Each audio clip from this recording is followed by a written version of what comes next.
ভাইরে ভাই, আমার বন্ধু কাশেম কবিরাজ তো ভাবছিল ভিপিএন লাগে শুধু নেটফ্লিক্স বা নটি আমেরিকা দেখার জন্য, কিন্তু এখন ফেসবুকেও দেখা যাচ্ছে ভিপিএন ছাড়াই বের হয়ে আসলো সামিরা খান মাহি আর মিয়া খলিফা এর মিলনের রহস্য।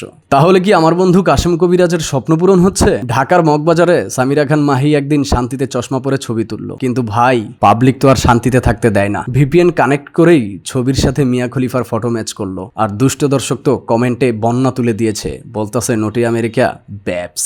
সামিরা খান মাহি যতটা নাটকে পারফরমেন্স করতে পারে না, তার থেকে বেশি চাশমি সাপির মতো ওই ভাইটির সঙ্গে খেলতে পারবে। তাই তো আমার বন্ধু কাশেম কবিরাজ নাটক ছেড়ে দিয়ে ভালো ভিপিএন খুঁজতেছে, কারণ ছবির পিছনে তো সেই দেশের পতাকা আছে।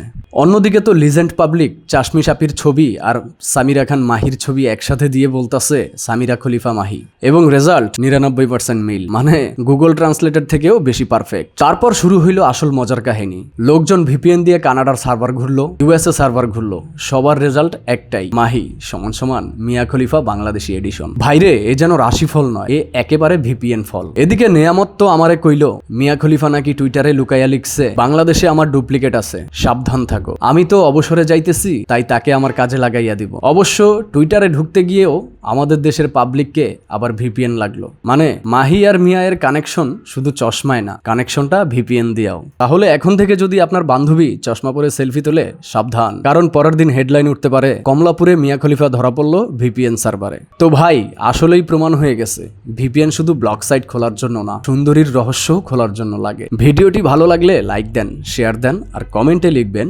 ভিপিএন লাগবে নাকি চশমাই যথেষ্ট।